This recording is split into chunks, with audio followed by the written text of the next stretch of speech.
Alhamdulillahi Rabbil Alamin wa bihi nasta'inu ala umuri dunya wad din wa sallallahu ala nabiyyina wa sayyidina Muhammadin wa ala alihi wa sahbihi ajma'in amma ba'd. Kita panjatkan puja dan syukur kehadirat Allah Subhanahu wa taala. Pada kesempatan pagi menjelang siang yang berbahagia kali ini, tanggal 30 Jumadats Tsaniyah 1441 Hijriah atau yang bertepatan dengan tanggal 24 Februari 2020, kita masih kembali diberi kekuatan, kesehatan, hidayah serta taufik dari Allah Jalla wa'ala, sehingga kita bisa kembali menghadiri pengajian rutin Senin pagi di Pondok Pesantren Tunas Ilmu di Desa Kedung Buluh, Purbalingga ini. Kita berharap semoga Allah Subhanahu wa taala berkenan untuk melimpahkan kepada kita semuanya ilmu yang bermanfaat sehingga bisa kita amalkan sebagai bekal untuk menghadap kepada Allah Jalla wa Ala. Allahumma amin. Salat dan salam semoga senantiasa tercurahkan kepada junjungan kita Nabi Agung Muhammad sallallahu alaihi wasallam, kepada keluarganya, sahabatnya, dan umatnya yang setia mengikuti tuntunannya hingga akhir nanti. Para hadirin dan hadirat sekalian yang kami hormati, dan juga segenap pendengar serta pemirsa yang mudah-mudahan senantiasa dirahmati oleh Allah Azza wa Jalla. Alhamdulillah, pada kesempatan kali ini kita bisa melanjutkan tentang fikih pendidikan anak, serial nomor 146 yang akan mengangkat tema berkomunikasi baik dengan anak. Mau tidak mau, sebagai makhluk sosial, manusia itu harus berkomunikasi dengan orang lain. Karena kita makhluk apa? Sosial.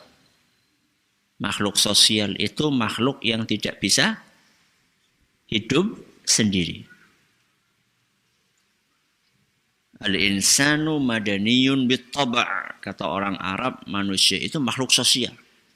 Memang tabiatnya dia harus berkoloni. Tabiatnya dia harus tinggal bersama-sama dengan orang lain.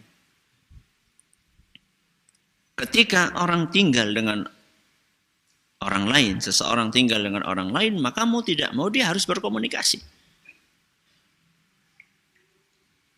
Berkomunikasi itu adalah menyampaikan apa yang perlu untuk disampaikan dengan cara tertentu.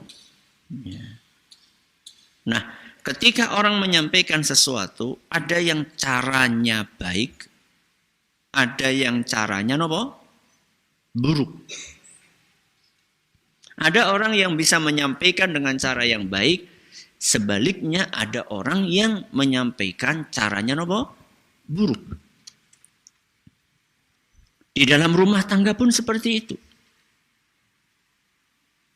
Banyak terjadi perpisahan antara suami dengan istri, alias perceraian antara suami dengan istri. Banyak pemicunya adalah kurangnya komunikasi yang baik. Begitu pula banyak ketidakakuran antara orang tua dengan anak, juga karena cara komunikasi yang tidak baik. Ketika seseorang berkomunikasi, maka dia akan melibatkan niat. Niat. Dia akan melibatkan wajah. Yang namanya orang komunikasi kan berhadap-hadapan. Dia juga akan melibatkan tindakan. Serta dia akan memerlukan kata-kata. Jadi orang komunikasi itu dia butuh niat, butuh apa? Wajah. Kemudian butuh tindakan dan butuh kata-kata. Ini semuanya akan berpengaruh sekali dalam komunikasi baik atau tidak.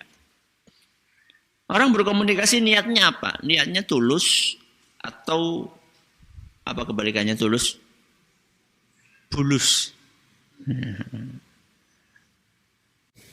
Bulus niku napa? Ya kebalikannya tulus. Alias niatnya tidak tulus.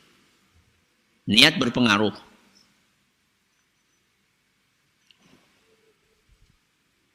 Ada selain niat adalah wajah. Ketika kita berkomunikasi wajah kita bagaimana? Cemberut atau wajahnya berseri-seri. Itu juga berpengaruh. Selain wajah juga tindakan. Ketika kita komunikasi, nun sewu, tangannya kemana? Mampir di muka. Ya. Atau merangkulkan ke pundak. Itu berpengaruh. Makanya Rasulullah SAW dalam berbagai hadis diceritakan oleh sahabat yang sedang diajak komunikasi oleh Nabi SAW bahwa Nabi SAW itu tangannya menggandeng. Kenapa? Menggandeng sahabat yang sedang diajak berbicara. Berarti kan ada tindakan. Bukan hanya beliau berbicara. Bukan hanya beliau mengungkapkan ekspresinya. Tapi juga beliau SAW menggandeng orang yang diajak bicara. Yang terakhir adalah kata-kata. Ketika kita berkomunikasi dengan orang lain, kata-kata yang dipilih itu kata-kata yang baik atau yang buruk. Yang halus atau yang kasar. Pemilihan kata, penggunaan intonasi. Intonasi ini apa? Intonasi ya seru atau lirih. Ini intonasi. Penggunaan intonasi saja itu bisa berpengaruh. Ya. Kadang-kadang orang tua nggak bermaksud memarahi anaknya. Tapi karena intonasinya apa? Tinggi, anak pahamnya apa? Dimarahi. Ibu kok marah-marah? Padahal ibunya tidak bermaksud untuk marah-marah. Cuman karena intonasinya tinggi, anak pahamnya ibunya lagi marah. Panjenengan pernah ngalami kayak gitu enggak, Bu? Sering. Nah, kalau jenengan dituduh sama anak lagi marah-marah, padahal jenengan nggak marah-marah, responnya gimana? Responnya, ibu nggak marah. Wong nggak marah malah tambah apa? Seru. Itu berarti jenengan itu sedang terpancing. Harusnya kalau memang anak salah faham, ya kita turunkan. Apa yang diturunkan? Intonasinya, volumenya. Ya. Oh iya, aku memang tadi keliru. Langsung minta maaf. Oh ya nak, maaf ya, ibu tadi keliru. Ibu nggak bermaksud marah. Ya, mungkin ibu volumenya terlampau tinggi. Kan harusnya kayak gitu. Ya. Apa memang efeknya kalau kita menggunakan komunikasi yang baik atau komunikasi yang buruk, efeknya luar biasa. Kalau kita menggunakan komunikasi yang baik, maka hubungan kita dengan anak akan hangat. Sebaliknya, kalau kita menggunakan komunikasi yang buruk, maka hubungan kita dengan anak bukan hangat, tapi nopo? Panas. Ya. Kalau hangat itu kan identik dengan kenyamanan, humble, ya, seneng. anak di rumah jadinya nopo? Betah. Ya. Tapi kalau panas, pengennya anak keluar. Ya. Apalagi memang di rumahnya memang pengap. Ya. Karena kurang nopo? Kurang ventilasi. Esok-esok jendelanya malah ditutup. Ya. Harusnya setiap pagi kan jendelanya dibuka. Supaya apa? Udara yang dari luar bisa masuk. Yang dari dalam bisa keluar. Seger. Sudah rumahnya pengap. Komunikasinya tidak baik. Semakin membuat anak menjadi tidak betah di rumah. Itu efeknya. Efek komunikasi positif apalagi anak merasa dihargai. Sebaliknya, komunikasi negatif akan menyebabkan anak merasa tidak dihargai.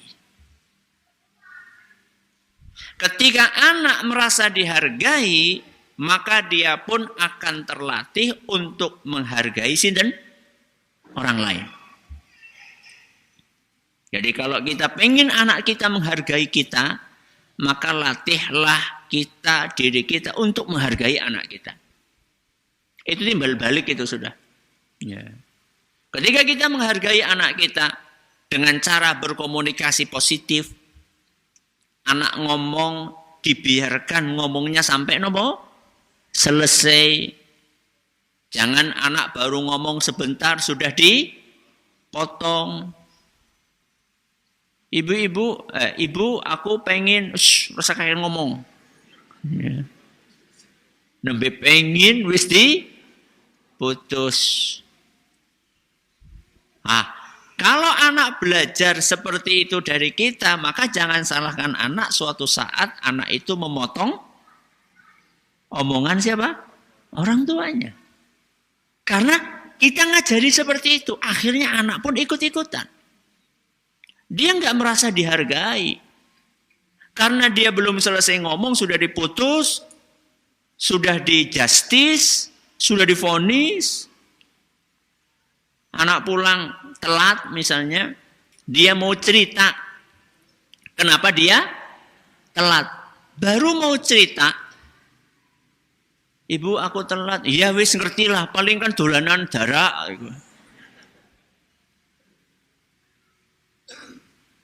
Padahal dia belum ngomong.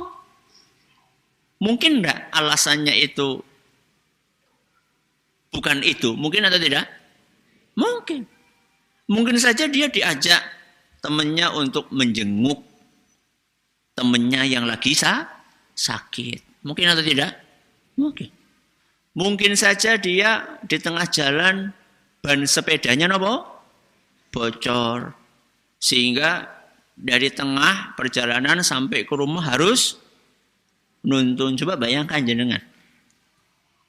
Kesel-kesel, kencot-kencot, panas-panas, dumeh jajaran. Itu karena kita komunikasinya kurang baik dengan anak. Harusnya kalau anak lagi bicara, biarkan dia bicara sampai selesai. Kenapa sih orang tua itu sukanya, atau sebagian orang tua sukanya memotong? Anak belum sempat selesai bicara, orang tua sudah bicara. Kenapa sih? Ya karena syahwat. Karena apa? Syahwat. Syahwat apa? Syahwat apa? Syahwat ngomong. Loh Ustaz, emang ngomong syahwat? Syahwat. Jadi ketika kita dengar kata syahwat itu tidak selalu identik nun sewu syahwat itu dengan kemaluan. Tidak selalu identik syahwat itu dengan makanan. Syahwat ngomong juga ada. Kalau nggak percaya coba. Kalau jenengan sudah kumpul-kumpul dengan tetangga pada ngerumpi. Gue kira-kira suwe apa sedela? Bu, lama apa sebentar? Lama. Kenapa? Enak. Apa maning dikancani? Kacang godok. Ya. Apalagi ditemani kacang godok. lebih gayeng lagi. Ya. Maka dari situ kita dilatih oleh agama kita untuk mengendalikan syahwat. Bukan hanya syahwat kemaluan, bukan hanya syahwat perut, termasuk juga syahwat apa tadi? Berbicara. Makanya apa pesan Nabi SAW dalam hadis riwayat Bukhari dan Muslim? Man kana yu'minu billahi wal yawmil akhir falyaqul khairan aw liyasmut. Barang siapa yang beriman dengan Allah dan hari akhir, hendaklah dia berkata baik, kalau tidak maka diam. Itu kan latihan. Latihan mengekang syahwat. Salah satunya syahwat bicara. Jadi kalau anak kita ajak komunikasi dengan baik, maka anak akan terbiasa menghargai orang lain. Tapi sebaliknya, kalau komunikasi kita dengan anak jelek, maka anak pun jadi tidak menghargai orang lain. Orang lain ini mencakup orang tuanya sendiri. Bahkan mencakup gurunya. Ya. Guru lagi ngomong, anak kita ngomong sendiri. Guru lagi ngomong, diputus sama anak kita omongannya. Karena selama ini dia mendapatkan contoh seperti itu dari orang tuanya. Jadi komunikasi yang baik atau komunikasi yang buruk itu akan menimbulkan efek. Tergantung jenis komunikasinya. Kalau komunikasinya baik, maka efeknya juga apa? Baik. Kalau komunikasinya buruk, efeknya juga buruk. Nah, sekarang di dalam Al-Quran, kitab suci kita semua, ternyata di situ Allah Subhanahu wa Ta'ala memberikan beberapa contoh komunikasi yang baik. Salah satunya adalah yang dicontohkan oleh dua orang nabi, ayah dan anak. Nabi sinten kali Nabi sinten? Ayahnya adalah Nabi Ibrahim alaihissalam, sedangkan anaknya Nabi sinten? Nabi Ismail alaihissalam.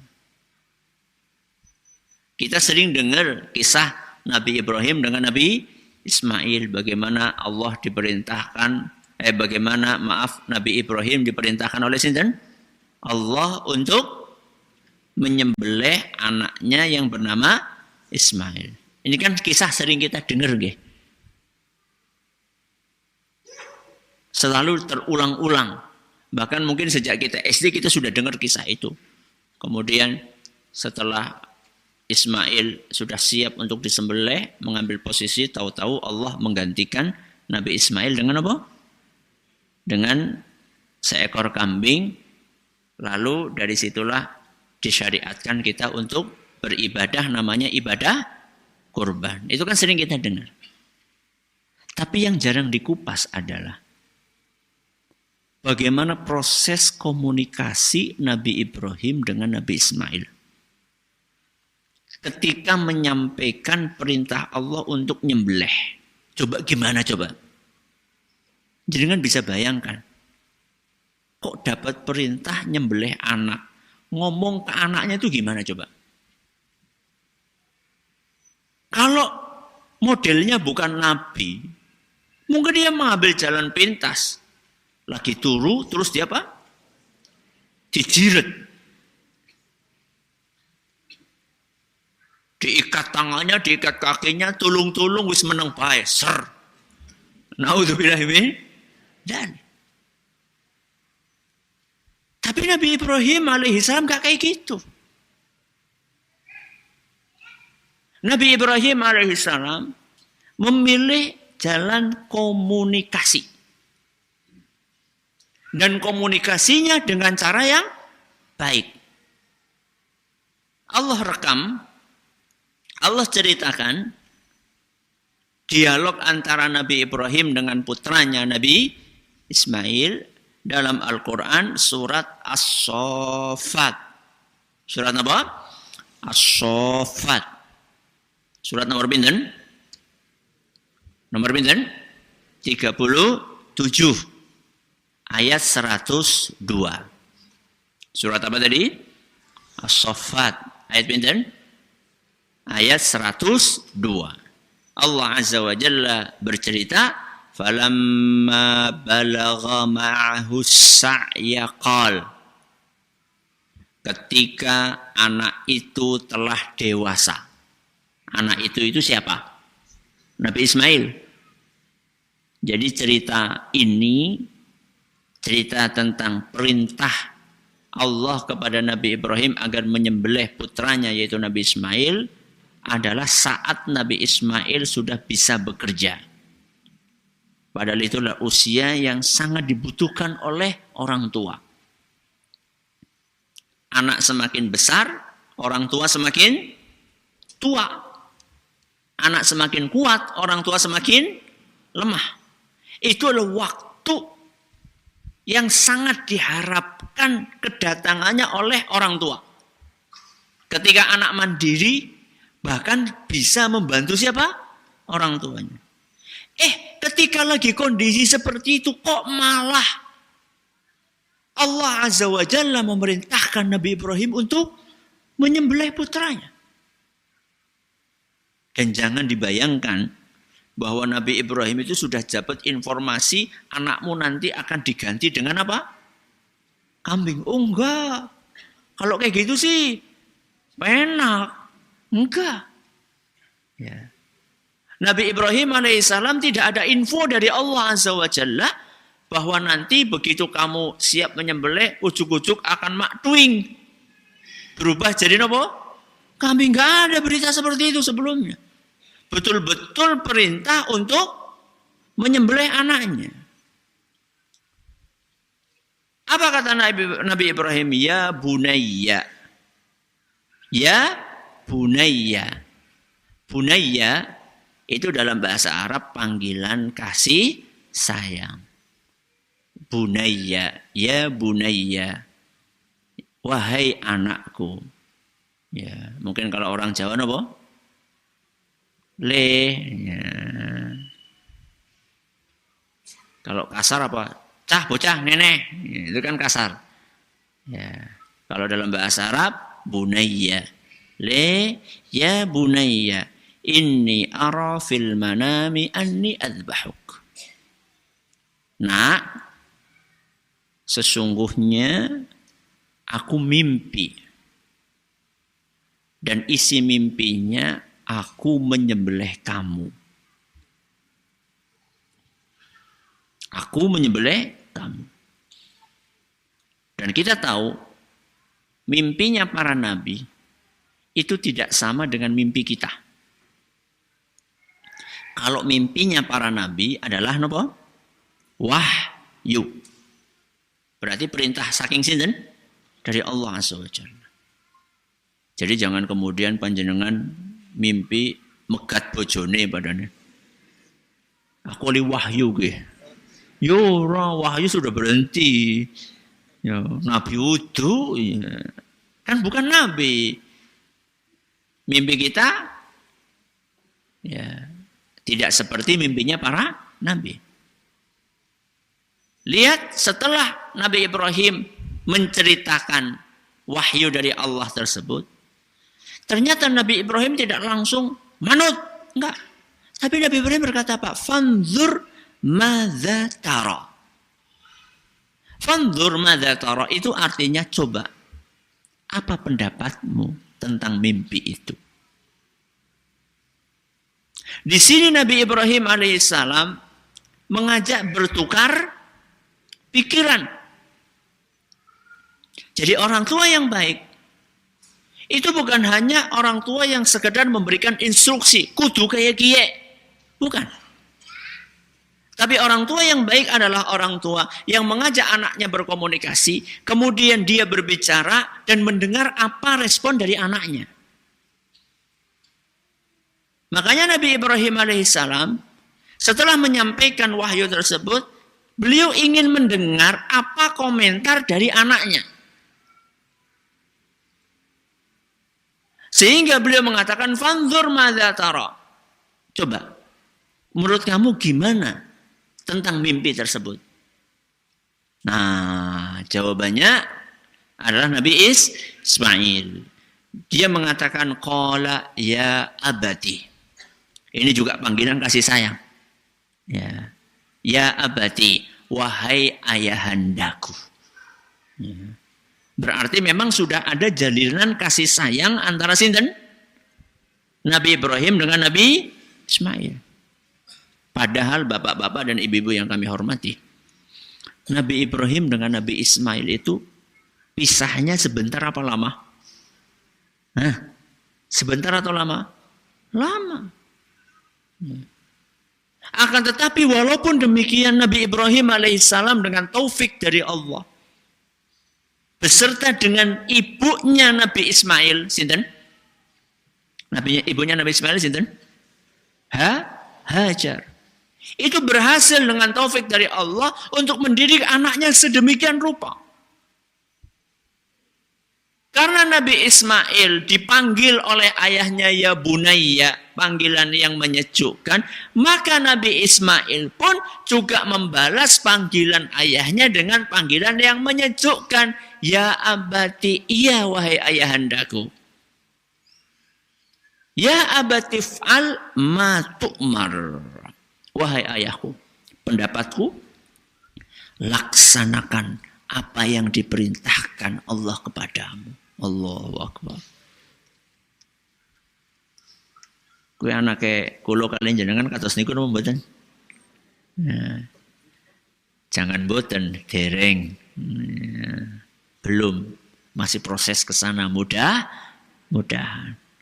Ya abatif alma tu'mar, wahai ayahku, silakan lakukan apapun yang Allah perintahkan. Kenapa kok Nabi Ismail begitu siapnya untuk menerima takdir dan perintah dari Allah tersebut? Karena Nabi Ismail dan Nabi Ibrahim itu sudah sama keimanannya.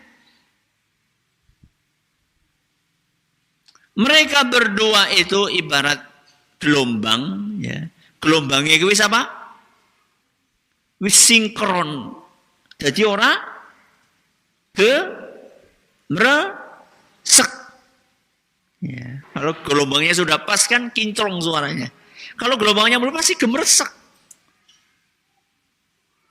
Sudah matching antara gelombangnya Nabi Ibrahim dengan gelombangnya sinten? Nabi Ismail. Ayah anak ini sudah matching. Kenapa? Karena sudah lama dididik sama Nabi Ibrahim si anak ini. Baik dididik langsung maupun lewat si ibu, lewat istrinya Nabi Ibrahim, yaitu sinten wau? Hajar. Jadi Nabi Ismail bisa senurut itu, bisa semanut itu. Itu bukan pekerjaan sehari 2 hari. Bukan pekerjaan seminggu 2 minggu, tapi pekerjaan bertahun-tahun. Makanya ketika diperintahkan atau ditanya sama Nabi Ibrahim seperti itu, langsung Nabi Ismail mengatakan, ya abati fa'al ma tu'mar, wahai ayahandaku, silakan lakukan apa yang Allah perintahkan kepadamu, satajiduni insyaallahu minas sabirin. Insyaallah aku sabar. Insyaallah aku tegar. Insyaallah aku siap. Apa yang kita perhatikan dari dialog ini? 1, niat. Napa? Niat. 2, cara yang baik. Yang pertama napa? Niat. Yang kedua, cara yang baik. Nabi Ibrahim alaihissalam ketika berkomunikasi dengan anaknya, niatnya tulus. Tidak ada kepentingan duniawi apa-apa. Jadi ketika jenengan nyuruh anak jenengan ngafalin Al-Quran, niatnya apa? Itu berpengaruh. Kalau niat kita nyuruh anak kita ngafal Al-Quran karena kepentingan duniawi. Apa kepentingan duniawi? Penjenengan dilem. Dilem niku napa? Dipuji-puji. Ya. Karena mencari prestis. Ya. Hati-hati niku. Al-Quran saja, Al-Quran bisa dijadikan sebagai sarana mengejar napa? prestis. Ketika sedang kumpul-kumpul arisan, kemudian cerita, ke anakku, Masya Allah. Si cilik wis apa? 5 juz. Ibune? Yang penting anak. Hati-hati. Kita minta anak kita ngapal Quran itu untuk apa? Niatnya tulus atau tidak? Itu berpengaruh. Ya. Niat yang tulus itu bagaimana? Niat yang tulus ya pengen supaya anak kita itu menjadi anak yang solih. Kalau dekat dengan Al-Quran insya Allah hatinya akan lembut, akan nurut kepada Allah Azza wa Jal. Itu niatnya. Ketika kita bangunkan anak kita subuhan supaya sholat ke masjid, apa niatnya? Niatnya agar mendapatkan decakan kagum dari tetangga kanan kiri kita. Wah Pak Anu, Masya Allah. Anaknya masih kecil tapi selalu bisa ke masjid. Itu niatnya. Atau niatnya kita itu dalam rangka menjalankan perintah Rasulullah SAW yang mengajarkan agar anak itu diajak sholat sejak dini. Itu niatnya apa? Jadi niat yang tulus itu berpengaruh dalam komunikasi kita dengan anak-anak kita. Kemudian yang kedua selain niat kita perhatikan apa? Cara ungkapannya Nabi Ibrahim. Dengan menggunakan kata apa tadi? Ya bunayya. Enggak harus dengan itu. Dengan menggunakan kata itu enggak harus. Ya bisa dengan bahasa-bahasa tadi kita do, ya. Anakku sayang, ya, anakku yang kucintai, itu bisa dengan bahasa-bahasa yang kayak gitu. Kemudian pemilihan kata yang menyejukkan hati, penggunaan intonasi yang tidak tinggi, intonasi yang datar, yang menyejukkan hati anak. Ini semua akan berpengaruh kepada kesuksesan kita dalam berkomunikasi dengan anak-anak kita. Maka ayo kita latihan berkomunikasi yang baik, terutama dengan orang-orang yang terdekat dengan kita. Sinten? Pasangan dan anak-anak kita. Kalau bapak-bapak berarti dengan sinten? Ibu-ibu dan anak jenengan.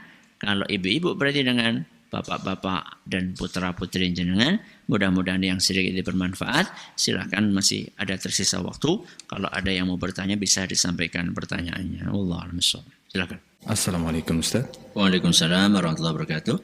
Ustaz, ibu saya sering menasihati saya dari kecil agar memakai kerudung jika ada tamu yang bukan mahram yang datang ke rumah. Tetapi jika ada suami bibi yang datang ke rumah, ibu tidak pernah memakai kerudung. Dan setahu saya paman bukan mahram. Bagaimana cara menasihatnya Ustaz? Syukran.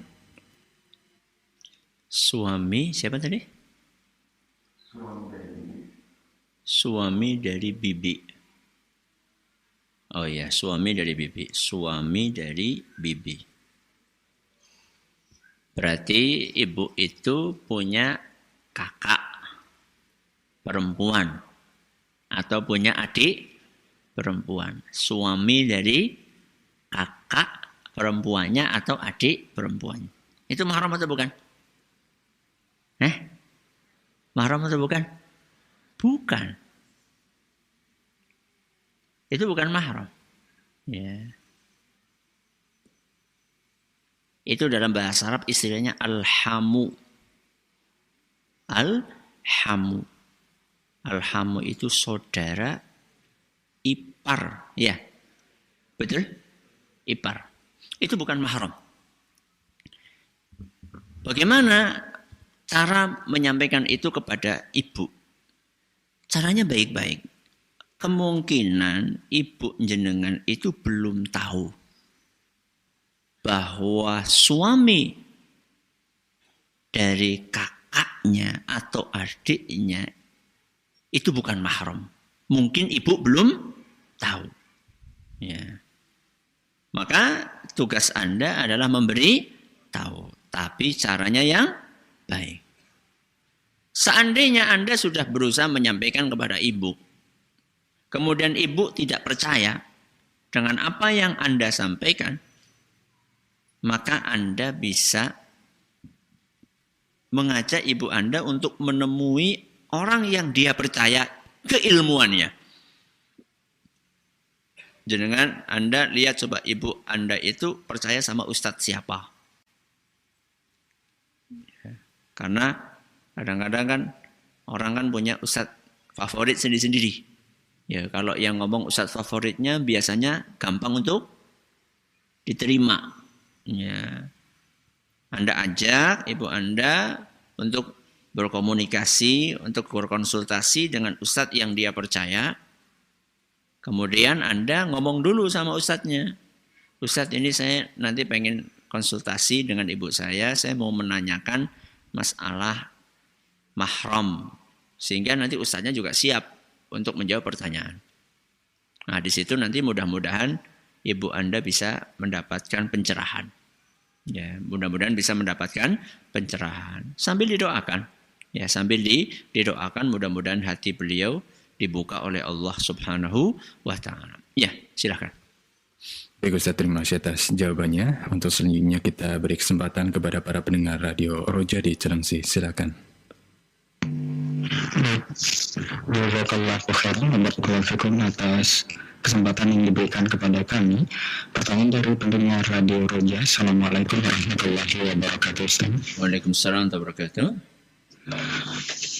Ya, Ustaz, bagaimana menghadapi anak usia 4 tahun yang terlalu banyak bertanya dan sangat kritis? Terkadang sebagai orang tua, kami lelah menjawab pertanyaan-pertanyaan tersebut, apalagi pada saat kami lagi banyak kerjaan di rumah, dan ada pertanyaan yang mudah dijawab dan ada pertanyaan yang susah untuk dijawab, Ustaz. Mohon nasihat dari Ustaz, terima kasih. Ya. Punya anak usia 4 tahun. Anaknya apa? Sangat kritis. Takun boy. Ya. Dan kadang-kadang tanyanya itu di waktu yang mungkin kurang pas. Lagi sibuk banget tahu-tahu nanya. Dan nggak cuma itu. Kadang-kadang pertanyaan susah. Ya. Untuk dijawab. Itu bagaimana kita menyikapinya. Satu, Anda harus bersyukur kepada Allah. Loh, kok malah syukur? Kenapa kok disuruh bersyukur? Itu tandanya otak anak Anda itu berkembang. Mulut bertanya itu karena ada dorongan dari otak. Berarti otak anak Anda berkembang. Ada nggak anak yang otaknya tidak berkembang? Ada. Yang biasa disebutkan dengan keterbelakangan mental. Satu, Anda harus bersyukur. Berarti anak Anda itu otaknya berkembang. Apalagi yang membuat bersyukur, berarti anak Anda tidak ada gangguan berbicara. Ada nggak anak sampai umur 4 tahun masih susah berbicara? Ada. Berarti anak Anda sehat walafiat. Kenapa saya awali jawaban ini dengan anjuran untuk bersabar? Anjuran untuk bersyukur. Supaya jenengan itu sadar bahwa itu karunia. Yang namanya orang dapat karunia, seneng apa jengkel? Seneng atau jengkel? Seneng. Jenengan dapat arisan seneng apa jengkel, Bu? Seneng. Namanya juga karunia. Kalau jenengan seneng, akhirnya jenengan akan lebih sabar lagi untuk menghadapi hal tersebut. Setelah yang pertama jenengan bersyukur, maka jenengan yang kedua perlu bersabar. Bersabar apa? Bersabar menghadapi pertanyaan itu. Ya tapi kan tanyanya bukan di waktu yang pas, Ustaz. Kalau memang tanyanya bukan di waktu yang pas, jangan sekali-kali dibentak. Jangan dipelototi. Jangan dihardik. Tapi sampaikan kepada anak, nak, Bapak sekarang sedang belum bisa menjawab pertanyaanmu karena Bapak sedang sibuk. Tapi Bapak janji, setelah selesai pekerjaan ini, Bapak akan jawab pertanyaan. Di sini kita menggabungkan antara pendidikan kepada anak bahwa bertanya pun ada waktunya. Yang kedua, kita juga memperhatikan dan tidak membunuh kreativitas anak. Dan pekerjaan kita tidak terganggu. Berbeda seandainya kita turuti, walaupun sudah sibuk kita jawab, akhirnya pekerjaan kita terganggu. Atau cara yang kedua ekstrim, kita berisik, lu nganganah. Itu akan membuat anak menjadi apa? Menjadi terganggu. Kreativitasnya akan terganggu. Dia akan malas lagi untuk tanya kepada orang tuanya karena dibentak. Maka cara yang bijak adalah jelaskan baik-baik. Nah, Bapak sekarang sedang sibuk banget. Nanti setelah selesai Bapak akan jawab. Tapi kalau kita sudah seperti itu harus menepati. Ya. Selesai pekerjaan, betul-betul, nak sini apa tadi kamu pengen tanya apa? Lupa. Waduh. Ya sudah ditulis dulu aja. Kamu apa pertanyaan tadi? Ya lagi sibuk, tidak apa-apa tulis sebentar. Oh iya masalah anu. Ya nanti saya Habib jawab. Itu kalau anak tanyanya ketika Anda sedang sibuk. Lah terus kalau anak tanya susah, saya nggak bisa jawab. Bagaimana cara menghadapinya? Cara untuk menghadapinya adalah Anda minta kepada anak untuk diberi waktu mencari jawaban. Nah, Bapak belum bisa jawab sekarang. Abi belum bisa jawab sekarang. Tapi Abi akan berusaha mencarikan jawabannya. Abi akan baca buku, akan tanya kepada yang lebih ahli. Insya Allah kalau sudah ketemu jawabannya, Abi akan jawab. Tapi lagi-lagi itu janji yang harus ditepati. Atau kalau anak sudah bisa diajak untuk mencari jawabannya bersama-sama, itu bijak sekali. Apa nak tadi kamu tanya apa? Ayo, nih Abi punya buku nih. Ayo kita cari bareng-bareng. Misalnya anak bertanya tentang, Abi bahasa Arabnya anu apa? Misalnya tanya bahasa Arabnya meja misalnya. Bapaknya bukan tamatan apa? Pesantren. Ya, tamatan STM. Ditanya bahasa Arabnya meja kan bingung. Tapi di rumah ada kamus Indonesia Arab. Ya. Ajak anak, ayo nak kita ke perpustakaan rumah kita. Nih, kalau kamu nyari kosakata, itu caranya adalah buka kamus. Meja itu huruf pertamanya apa? M. Ayo kita buka, cari. Satu-satu. Nah ini ketemu. Nah ini coba. Apa sampingnya tulisannya? Maktabun. Napa? Maktabun. Apa nak? Maktabun. Ya. Abi juga baru tahu nak. Itu namanya mengajak anak untuk mencari solusi. Mudah-mudahan jawaban ini bermanfaat buat kita semuanya. Terima kasih atas perhatiannya. Mohon atas segala kurangannya. Mari kita tutup dengan doa kafaratul majlis. Subhanakallahumma wa bihamdika asyhadu an la ilaha illa anta astaghfiruka wa atubu ilaik. Assalamualaikum warahmatullahi wabarakatuh.